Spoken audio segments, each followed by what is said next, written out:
გამარჯობა, ეთერში გადაცემა აქტუალური თემა და დღეს ჩვენი სტუმარი იქნება გიორგი ბუტიკაშვილი, პარტია ახალი საგარეო მდივანი და ვისაუბრებთ ამერიკასა და ევროკავშირზე. კერძოდ მინდა დავიწყო მარკო რუბიოს გამოსვლით, ან ჯო უილსონის კითხვაზე. მარკო რუბიოს პასუხით, რომელმაც მაინც არაერთგვაროვანი შთაბეჭდილება არ დატოვა, იმის ხარჯასმა მინდა რომ მანამდე თუ ქართული ოცნება იძახდა რომ ვალაგებთ და აი რაღაც Trump Towers ვაშენებთ და შემდეგ რუბიოს პასუხმა შეიძლება ითქვას რომ ცივი წყალი გადაასხა ამ იმედებს და პლუს რუბიოს შემდეგ იყო საინტერესო tweet-ი X-ზე, მე ისე Twitter-ს ვიძახი, ჯეიმს კარაფანო, პრეზიდენტ ტრამპის მრჩეველი, რომელსაც დაწერა გამოეხმაურა კობახიძის განცხადებას, დაწერა რუბიოს ტყუილის თქმის არანაირი მიზეზი არ ქონდა და რომ როდესაც ქართველებმა იკითხეს, აქ იგულისხმება იკითხეს რა არის საჭირო ამერიკასთან ურთიერთობის გადატვირთვის დაალაგებისთვის, პასუხი უკვე იცოდნენ და თუ მზად არ იყვნენ, საერთოდ რატომ შეიწუხეს თავი ამ კითხვის დასმითო და ნუ თუ ისეთი სრულელები იყვნენ, რომ ვერ მიხვდნენ ეს ამბავი მაინც გაჟონავდა პრესაში გავიდოდაო და საბოლოოდ წერს რომ ეს ხაზს უსვამს საქართველოს პრობლემას, მათ არასწორ ცხენზე დადეს ფსონი და სუელური ანტიდასავლური სტრატეგია აირჩიეს. ამერიკა არ აპირებს მათ ციხიდან უსასყიდლოდ თავის დაღწევის ბარათი მისცეს. ხო, ბევრი რამე გამოჩნდა ამ განცხადებიდანაც და მანამდე რუბიოს განცხადებიდანაც თავარი დიდსურათში უნდა დავინახოთ რა უნდა ქართულ ოცნებას, რა უნდა ბიძინა ივანიშვილს. და ამისთვის კონტექსტი არის ის, რომ ბიძინა ივანიშვილის 1 მილიარდი ჯერ კიდევ დასანქცირებულია, ის დაბრუნებაც მას უნდა, იმიტომ ჩვენ ვიცით მისი ხასიათი როგორია, სათითაო ცენტს დასდევს. ამიტომ ეს ივანიშვილის არის სერიოზული პრობლემა და ყველაფერი მიმართული იქნება იმისკენ, რომ ეს თანხა დაიბრუნოს და ეს იცის ამერიკამაც ცხადია. ამიტომ არ ეხებიან ამ 1 მილიარდს და ისიც იციან, რომ არც დაუბრუნებენ. და არც აპირებენ ამის დაბრუნებას, ამას ღიათად საუბრობენ ჩვენთან კომუნიკაციაში. ეს ერთი. მეორე დიდსურათში არის ასევე ის, რომ რეგიონში არის ამერიკა შემოსული, სომხეთში მილიარდობით ინვესტიციები არის ჩადებული, მათ შორის ტრანზიტული გზების მშენებლობაში, ატომური ენერგიის სადგურების მშენებლობაში და ეგრეთ წოდებული დაკავშირებადობა, რაც არის აღმოსავლეთსა და დასავლეთს შორის, რაც იყო ჩვენი პოტენციური მთავარი ოქროს გასაღები, ის ოქროს გასაღები დღეს უპყრია ხელთ სომხეთს. ანუ ეს მოცემულობაა. ამ დიდსურათში არის ასევე ის მნიშვნელოვანი, რომ სომხეთი და ტრიპი საქართველოს გარეშე არის ნაკლოვანი, შეგვიძლია ვთქვა, ანუ არასრულყოფილი, ვინაიდან ამ შავი ზღვის აუზი იმის საშუალებას აძლევს მათ შორის ტრიპსაც, რომ ტვირთმზიდები ასევე სომხეთის გავლით, მაგრამ საქართველოს შავი ზღვის გავლითაც გადანაწილდეს ევროპაში და თუნდაც ამერიკაში, ხო? ანუ ეს მოცემულობა, ესაა დიდი სურათი. ამ დიდი სურათში ამერიკას აქვს ინტერესი საქართველოსთან კონდეს ურთიერთობა და ეს ინტერესი დაადასტურა. ივანიშვილის ამოცანა არც არასდროს არ ყოფილა, რომ ამერიკის ინტერესი გაჩენილი იყო და ყველაფერს აკეთებდნენ იმისთვის, რომ ამერიკა არ დაინტერესებული იყო რეგიონით და საქართველოსი განსაკუთრებით, იმიტომ თავის ტკივილია ივანიშვილისთვის და ეს ვერ ხერხდებოდა, მაგრამ გაჩნდა ტრიპი, გაჩნდა სამხრეთ კავკასიის მნიშვნელოვანი გეოპოლიტიკური გზა და ამ გზისთვის საჭირო არის საქართველოს ამერიკის ინტერესებისთვის, მაგრამ აქვე არის ის, რომ ეს ჩვენს ინტერესსაც წარმოადგენს.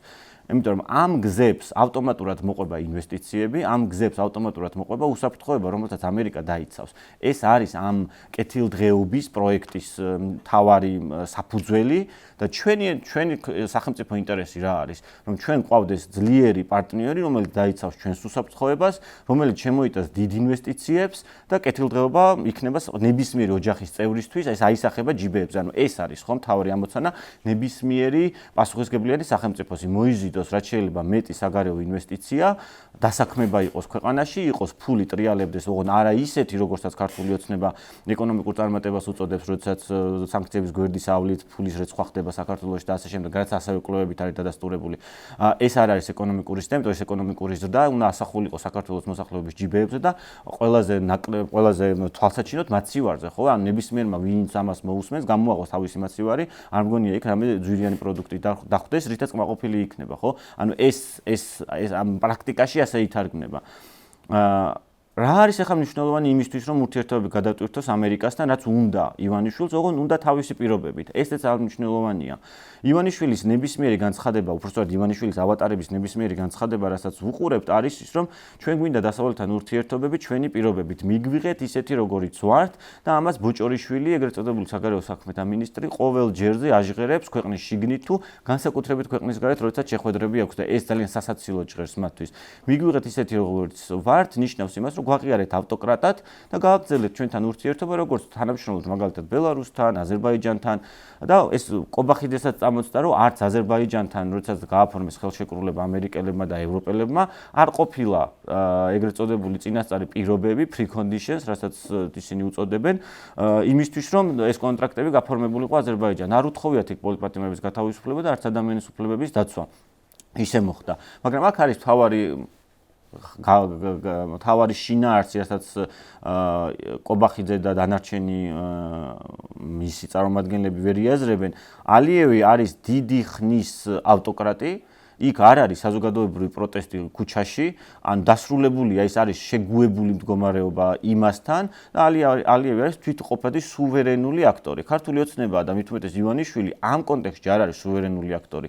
მან უნდა დაამტკიცოს პირველი ის, რომ არის სუვერენული აქტორი, ის არ არის დამოკიდებული რუსული ინდიკაციებით იმოქმედოს, ანუ ან ისინი რას უკარნახებენ, ან ასე შემდეგ, რაც ხომ არ გონია, რომ ამერიკამ არ იცის ამ ურთიერთობებზე, ან ხო არ გონია ბრიტანეთმა არ იცის ამ ურთიერთობებზე, ხადია იციან და სანქციებიც რაც დაედო, სწორედ ამიტომ დაედო რუსული კავშირების გამო.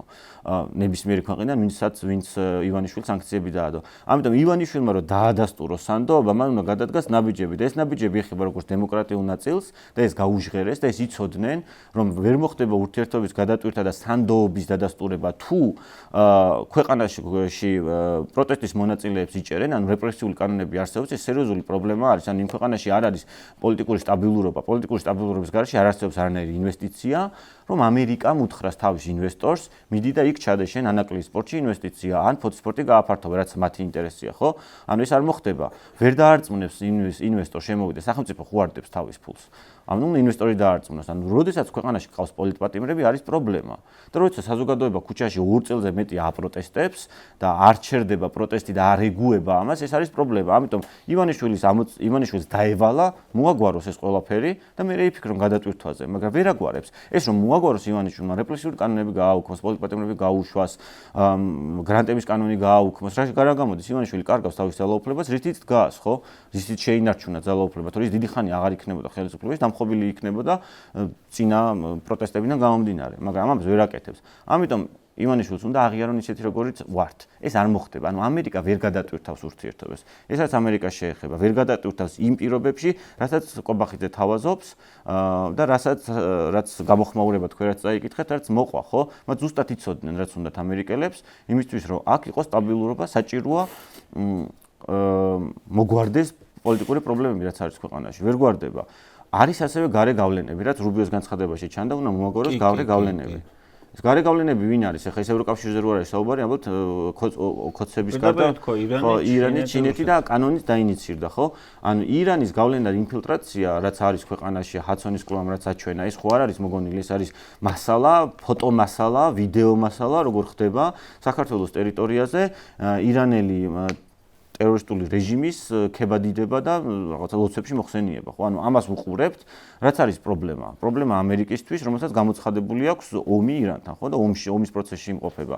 ანუ ეს არის პრობლემა. ჩინეთი, რომელსაც სურს ჩინეთზე ხშირად არ საუბრობენ ხოლმე ჰიბრიდულ ომზე, მაგრამ ჰიბრიდული ომის თავარი შემოქმედი თავის დროზე ეს ჩინეთიდან მოდის. ხო, ოღონდ ის არ იყენებს დისკურსით და რასაც რუსეთი აკეთებს საინფორმაციო მანიპულაციას და გავლენების გაზრდა საინფორმაციო ველში, არამედ ჩინეთი იყენებს ამას ეკონომიკური ბერკეტებით. და ეკონომიკური ბერკეტებით ნიშნავს, რომ ჩინეთის შემოსვლა რეგიონში და განსაკუთრებით საქართველოში აკონტროლებს ყველაფერს. აკონტროლებს ყველა ტრანზიტს, რაც არის კვანძი საქართველოსთვის მნიშვნელოვანი. ხო, ის ოქროს გასაღები, რაზეც საუბრობთ. ამიტომ ამერიკის ინტერესებს ეწინააღმდეგება. ანუ ჩინეთთან ყოვლის მომცველი პარტნიორობის გაფორმებაც ამის დასტური არის, რომ ამერიკას ეს არ მოწონს და თუ ის ჩინეთი უნდა იყოს აქ მთავარი აქტორი, რუსეთი უნდა იყოს აქ მთავარი აქტორი და ირანის გავლენები უნდა იყოს გასდილი, ასეთ სახელმწიფოსთან ამერიკა ვერ ითანამშრომლებს, მაგრამ მას თანამშრომლობა სურს. ამიტომ არის რომ ვამბობთ, რომ კვაბახიძეც და ივანიშვილი განსაკუთრებით არის ჩიხში. ეს თანამშრომლობა მაინც შედგება, იმიტომ რომ ტრიპი არ იქნება საკმარისი იმისთვის, რომ ამერიკის ინვესტიციები იყოს უსაფრთხო, ამერიკის ინტერესი გატარდეს უსაფრთხოდ. ანუ, როდესაც გვერდით სახელმწიფოში ინფილტრაცია ირანის, ჩინეთის გავლენები იზრდება და რუსეთის სანქციების გვერდის ავლით იძლიერებს თავს საქართველოს გავლით, ანუ ეს ხო არის საფრთხე და როცა ამერიკა ამაზე ლაპარაკობს, ეს არ ლაპარაკობს ჰაერზე, ხო? მათ სადაზვერვო ინფორმაცია აქვს და ზუსტად იციან რაც ხდება და ის კანონი ზუსტად მაგიტო შეიქმნა. დაინიცირებული ჯო უილსონს რომ მიაწერეს, იქ ჯო უილსონი არაფერ შუაში არ არის, ანუ ერთი კონგრესმენის დაინიცირება არ ნიშნავს იმას, რომ ის განსაზღვრავს პოლიტიკას, ის მხარდაჭერა რაც მიიღო ორპარტიული კონგრესში და სავარაუდოდ სენატშიც იგივე მოხდება, იმას ნიშნავს, რომ ამერიკას აქვს ის ამაზე ინფორმაცია, მათ შორის სენატორებსაც რა ხდება საქართველოში. ეს არ მოწონთ და ვერ იქნება სრულყოფილი სამხრეთ კავკასია, ანუ ვერ გაფორმდება success story ეგრეთ წოდებული წარმატების ამბავი, რაც უნდა ტრამპს რეგიონში, თუ საქართველო ამ გავლენის ზონაში დარჩება. ჩიხი არის ივანიშვილის და არის ჩიხი, იმიტომ რომ ივანიშვილმა იქაც უნდა დაალაგოს, მილიარდიც უნდა დაიბრუნოს, რუსეთთან ურთიერთობები არ უნდა გაიფუჭოს, იმიტომ რომ მისი მომავალი, მისი წარსული აწყვეტა და მომავალი დამოკიდებულია რუსეთზე, იმიტომ რომ რუსი ოლიგარქია და თან უნდა შეინარჩუნოს ძალაუფლება. ამ სამკუთხედში რანაირად ხდება, როდესაც როგორ შეუძლია ივანიშვილს შეინარჩუნოს ძალაუფლება. ერთადერთი მაგ შემთხვევაში, თუ ჩვენ გავჩერდებით, თუ პროტესტი გაჩერდება, თუ საზოგადოება გაჩერდება და შეეგუება სიტუაციას და თუ გამოვაცხადებთ, რომ კი ჩვენ ვართ ავტოკრატი სახელმწიფო და მაშინ, რა ვიცი, გქონდეს ურთიერთობა ისე, როგორც გინდათ და დანარჩენი გარე გავლენები თქვენ გააკონტროლეთ. დასავლეთს რო ვუთხრათ. ანუ ეს სანამ პროტესტია, სანამ წინააღმდეგობაში ვართ და არ ვუფორმებთ ამათ საბოლოო ძალაუფლებას, ეს გვაძლევს იმის საშუალებას, რომ ვერ დალაგდება ივანიშვილი, ანუ ის ყულფი, რაც მის გარშემო არის, ჩვენი დახმარებით თუ დასავლეთის ზეწოლით პატარავდება და სადღაც უნდა გაწყდეს ეს ამბავი. კი ბატონო, ერთი კითხვა თუ შეგიძლია თქვა, ან პირობითად ვის აბარია საქართველოს ფაილი? თუ არ გსურს მარკო რუბიოს და მეორე ყოველ ჩამოსვლაზე, როდესაც იყო სახელმწიფო დეპარტამენტის წარმომადგენელი, აუცილებლად იყო შეხვედრები ოპოზიციასთან, ეს ინდიკატორია ბუნებრივია, რაღაცას გაჩვენებს და განიშნავს და მაქსიმუმ რა შეგიძლია თქვა ამ შეხვედრებიდან, კერძოდ რა არის ქართულ ოცნებასთან მოთხოვნები ამერიკის ტრამპის ადმინისტრაციის?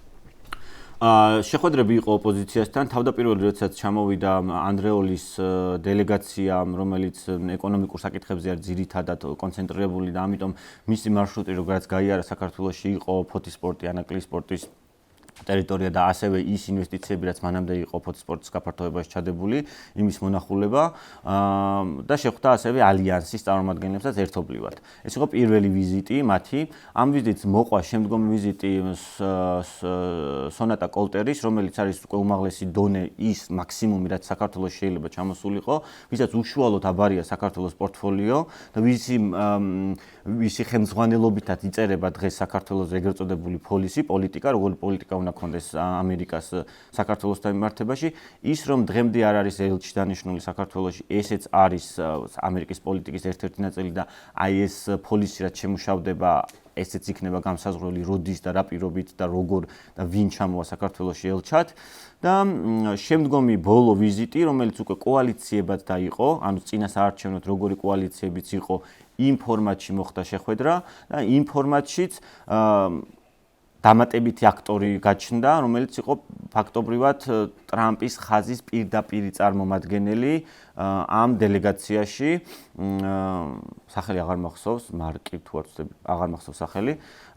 ის ბიჭი, რომელიც ახალგაზრდა ბიჭი არის, რომელსაც პორტფელი აქვს იმისთვის, რომ ანდრეოლისთან, სონატასთან ერთად და იმ დელეგაციასთან ერთად დაწერონ საქართველოზე პოლისი და ამ პოლისში განისაზღვროს რა მოვალეობები, რა მოეთხოვება ქართულ ოცნებას იმისთვის, რომ ურთიერთობები გადაიტვირთოს. ამას ქართული ოცნება თვითონ ხო ფორსირებს ამერიკასთან ურთიერთობები გადავტვირთოთ. უნდათ გადატვირთვა, ანუ უნდა ივანიშვილს ამერიკასთან ურთიერთობებს გადატვირთვა, ოღონდ თავისი პირობებით, მაგრამ თავისი პირობებით ვერ ხდება, ვერ მოხდება, რადგან ვისაუბრეთ, ხო? ამიტომ ამათ ჩვენთანაც საუბარშიც და კოალიციების სხვადასხვა შეხვედრების დროს თქვეს, რომ აქ გადატვირთვა ვერ მოხდება, იმიტომ რომ საჭიროა დაადასტუროს ქართულმა ოცნებამ სანდოობა. ამ სანდოობისთვის მათ უნდა გააკეთონ სამი მარტივი რაღაც, ეს აი მარტივი არის, რომ პოლიტპატიმრები არ უნდა იყვნენ ქვეყანაში. ანუ ეს არის ინდიკაცია იმის, რომ აქ სამართლიანი სასამართლო არ არის, როცა პოლიტპატიმარი ყავს და ეს აღიარებულია როგორც პოლიტპატიმრად საერთაშორისო, ეს იმას ნიშნავს, რომ შენი სასამართლო არის პოლიტიზირებული. თუ პოლიტიზირებული სასამართლო ყავს, ამერიკელმა ხელისუფალმა როგორ უნდა დაარწმუნოს ინვესტორი, რომ შემოვიდეს აქ და ფოთის სპორტის გაფართოებაში ჩადოს ინვესტიცია, იმიტომ რომ ნებისმიერ დროს შეიძლება იმ სასამართლომ არასწორი გადაწყვეტილება გამოიტანოს, იმიტომ რომ პოლიტიზირებულია. ანუ ეს უნდა დაამტკიცოს, რომ არ არის სასამართლო პოლიტიზირებული ივანიშვილმა, ვერ ამტკიცებს. მეორე არის, რომ პარტიების აკრძალვა არის ასევე წითელი ხაზები, ანუ ქვეყანაში სადაც პარტიები იკრძალება, რაც დაინიცირებული აქვთ, არის ნიშნავს იმას, რომ პოლიტიკური პლურალიზმი არ არსებობს, ანუ დემოკრატიის ფუნდამენტი არ არის. თუ დემოკრატიის ფუნდამენტი არ არის და პოლიტიკური პარტიები ესე ხელის ერთი მოსმით იკრძალება და ამას ფორსირებს ქართული ოცნება, ესეც არის წითელი ხაზები და პოლიტიკურ ლიდერებზე დევნა. ანუ 8 შემთხვევა ხო აი ხვალ აქვთ 11-ში ექნებათ მოსმენა, რომელიც 25-ში უნდა ყოფილიყო, ხო? ესეც ხო ინდიკატორი არის, გადმოწიეს ქართულმა ოცნებამ, აქეთ გადმოიტანეს, სწორედ იმიტომ რომ მიხვდნენ რომ მათ ძალა ეკარგებათ, ან ძალა უნდა აჩვენონ ამერიკასთან, ოღონდ ვის ეჭიმებიან ეს დღემდე მოუხსნელია ჩემთვის. მაგრამ აქედანაც ვფიქრობ ხოლმე, რომ ივანიშვილი როგორც დამოუკიდებელი აქტორი არ არის და რასაც რუსეთისთვის მაამებლური იქნება, ან რუსეთი უკანახებს ისე მოქმედებს, სხვა ახსნა არ მაქვს, როგორ შეუძლიათ ამერიკელებს გაეჭიმნონ და იქით დააშანტაჟონ, რომ რაღაცა ჩვენ პარტიებს მაინც აკრძალავთ, იმიტომ რომ ამ შეხვედრის მერე ზუსტად იგივე გააკეთა კობახიძემ, პოლიტიკურ ლიდერებს აგი გადმოუწიეთ ახლა განხილვები და შეიძლება ივლისის ბოლოს დავასრულოთ. ანუ ამ მოძრაობაში როცა არის ქართული ოცნება, ვის ეჭიმება ვერ ხვდები სიმართლე გითხრათ. აი, მან საინტერესო რა არის, იცი, რომ ისე იქცევიან თითქოს ჩვენ უფრო მეტად ვჭირდებით შეერთებულ შტატებს, ვიდრე ჩვენ გვჭირდება შეერთებული შტატები და ესე არ არის სამწუხაროდ. ხო, არ წარმოადგენს ხა რიკოთი, სადახლო და სარფი იმ მნიშვნელობის სავაჭრო კორიდორს არ წარმოადგენს. გვაქვს ჩვენი მნიშვნელობა, მაგრამ ჩვენი მნიშვნელობა. თუმცა ჩანაცვლდა ეს სომხეთით. ხო, კი ბატონო, კი. დაიკარგა ის რაც იყო მანამდე. ეგეც არის და პლუს როგორ მიდგომა, ეს შეიძლება საერთოდ არაფერში არ ჭირდებოდეთ ერთმანეთს. ეგ კი ბატონო, შეიძლება მოხდეს ის, რომ საერთოდ კავშირი არ ქონდეს, მაგრამ ამათ დეპუტატებს, მინისტრების შვილებს, მინისტრალების შვილებს ყველანი ან ამერიკაში სწავლობენ, ან რაღაც ინვესტიცია აქვთ, ან რაღაც ბიზნესი აქვთ, მილიონერები არიან და აქედან გამომდინარე, აი მაგას ვერ ხვდები, თორე ეს შეთანხმება ჩინეთთან რაც დადეს, რა, თქოს აი რაღაც შეყვარებული რო უნდა აიჭვიან, აი ეგეთი ასოციაცია და შანტაჟია რეალურად. ხო, მაგრამ უყურე რა შეასაქმე, ჩინეთში რო სწავლობდნენ მათი შვილები, ჩინეთთან რო გქონდეს ინვესტიციები და აი შემდეგ ეგ გასაგები იქნებოდა რა. არანაირი ჩინური ინვესტიცია არ არსებობს. მაგრამ კი ბატონო, და ერთი მინდა დაასრულოს ამ მოკლედ რო გითხრა, ეს 11-ში რო გადმოიტანეს ეს პროცესები, დაემთხვა ევროკავშირის უვიზოს განხილვას და ნუ მაკაბოჭერშვილი გამოვიდა, თქვა რომ ეს რა ჩვეულებრივი, მოდი ვთქვა, დეჟურნი განხილვა, დიდი არაფერი ხდება, ამ დროს იოზვიაკი, რომელიც საკმაოდ სანდოობით გამოირჩევა, ამბობს, რომ ნოემბერ-დეკემბერში შეიძლება დადგეს საკითხი, შენი შეფასება და მოუდინე. ხო, ეს რეალურია, რომ დადგეს ნოემბერ-დეკემბერში. ჩვენ თუ შევხედავთ კრიტერიუმებს, რაც საქართველოს უნდა შეესრულებინა იმისთვის, რომ ევროკავშირში უვიზო მოსვლა მიეღო 2017 წელს, ხო? მე ჯერ კიდევ მაქვს პასპორტი, სადაც ვიზა არის ჩართული 2017 წელს აღებული და მას მერე აღარ გჭირდებოდა, ხო? ანუ უამრავი რეფორმა უნდა გაეტარებინა საქართველოს, ეს ეხებოდა როგორც ბიომეტრიულ პასპორტებს, ტექნიკურ ნაწილს, ასევე ადამიანის უფლებების კუთხით და დემოკრატიის კუთხით, ხო? ანუ თუ ჩვენ შევხედავთ ახლა კრიტერიუმებს და შევადარებთ რა იყო 2017 წელს რის საფუძველზე ჩვენ მივიღეთ და რა გვაქვს დღეს, ჩვენ არა მარტო უვიზო ასოცირების ხელშეკრულებაც უნდა დავკარგოთ და თავისუფალი ვაჭრობის ხელშეკრულებაც. ანუ ნებისმიერ დროს შეუძლია უკვე ეს ევროკავშირმა გააკეთოს. მინდა დავარღვევთ ყველაფერი. ან ყველაფერი დაგვიღებულია, რაც ვალდებულება აღებულია, იმიტომ რომ უვიზო მიმოსვლა არის პრივილეგია. პრივილეგია არ აქვს რუსეთს, პრივილეგია არ აქვს აზერბაიჯანს, პრივილეგია არ აქვს ისეთ სახელმწიფოებს, რომლებიც არადემოკრატიულები არიან, ხო? ანუ ჩვენი გაცხადებული სურვილი იყო, რომ ჩვენ ყოფილიყავით ევროკავშირის წევრი და მივისწრაფოთ აქედან ჩვენი თვითონ ქართულ ოცნებასაც პირზე ეკერა ყოველ ჯერზე ევროკავშირის სამართალთან ჰარმონიზაციის პროცესი. ეს ჰარმონიზაციის პროცესი დაუსრულებელი იყო, მაგრამ დასრულდა იმით, რომ ჩვენ მივიღეთ ეს პრივილეგია უვიზო მიმოსვლის ასოცირების ხელშეკრულება, თავისუფალი ვაჭრობა. შევადაროთ, ყველაფერი დარღვეულია, რაც კი შეიძლება დაერღვია ქართულ ოცნებას. ჩვენ კანდიდატის სტატუსით აღარ გვეკუთვნის შესაბამისად, მაგრამ ევროკავშირი არ იღებს გადაწყვეტილებას სწორედ იმიტომ, რომ საზოგადოება არის პროდასავლური, პროევროპული და ამას ხედავს, ამ ბრძოლას ხედავს, ამ წინააღმდეგობას ხედავს და არ აუქმებს. თორე ყველანაირად შეუძლიათ მით უმეტეს ახალი ბერკეტით, რომელიც ამოქმედა, რომელიც მიიღეს, ხო?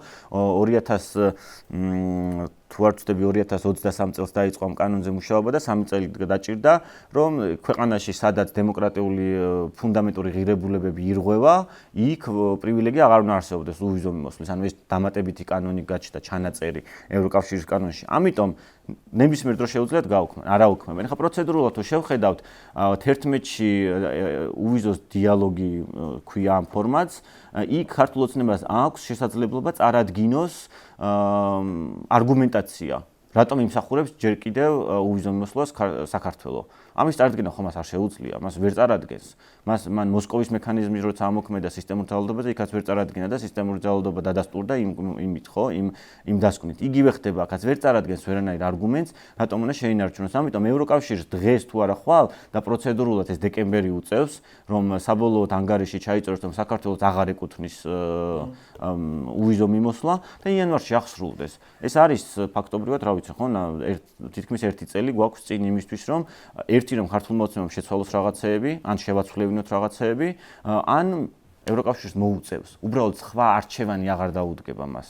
და ეს უნდა გაიაზროს ნებისმიერმა, ვინც პროტესტში არის, ვინც პოლიტიკურ პარტიაში არის, ვინც ამ წინააღმდეგობაში არის, ანუ ჩვენი ამოცანა დღეს არის, რომ მაქსიმალურად გაიზარდოს საზოგადოებრივი პროტესტი და მივიდეს ნებისმიერ მოქალაქემდე ის, რომ ჩვენ ამ პრივილეგიებს დავკარგავთ და ეს პრივილეგიების დაკარგვა, მათ შორის უვიზო არის ერთ-ერთი მნიშვნელოვანი ბერკეტი, რითაც ჩვენს ცივილიზებულ სამყაროსთან ბმას ვაჩვენებთ.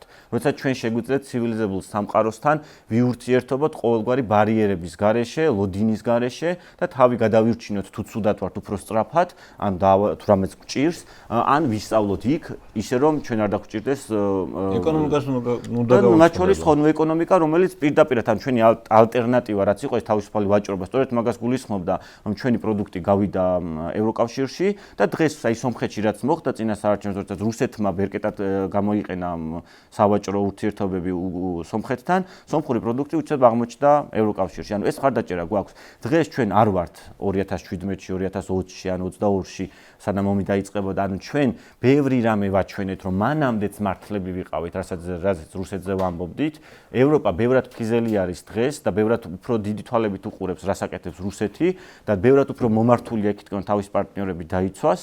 და მათ შორის უსაფრთხოების კუთხითაც რომ ამაზე მუშაობენ, ამიტომ ჩვენი კეთილდღეობაც, უსაფრთხოებაც არის ევროკავშირში და სხვა ყველა დანარჩენი გზა, როგორც ბატონმა ვოლსკიმ თქვა, საქართველოს ბედი წყდება აშხაბადში, ეს ძალიან კარგი ფრთიანი ფრაზა არის იმისთვის, რომ დავინახოთ, რომ სად წაიყვანს ქართული ოცნება რეალურად ქვეყანას, როდესაც ჩვენ გავჩერდებით და ვერ მივაღწევთ იმას, რაც არის ამ ქვეყნის ისტორიული წარსული, აწყო და მომავალი, რომელიც წაგვართვეს. მადლობა. ძალიან დიდი მადლობა გიორგი, საინტერესო საუბრისთვის და მადლობა სტუმრებისთვის. ძალიან დიდი მადლობა ჩვენს მაყურებელს.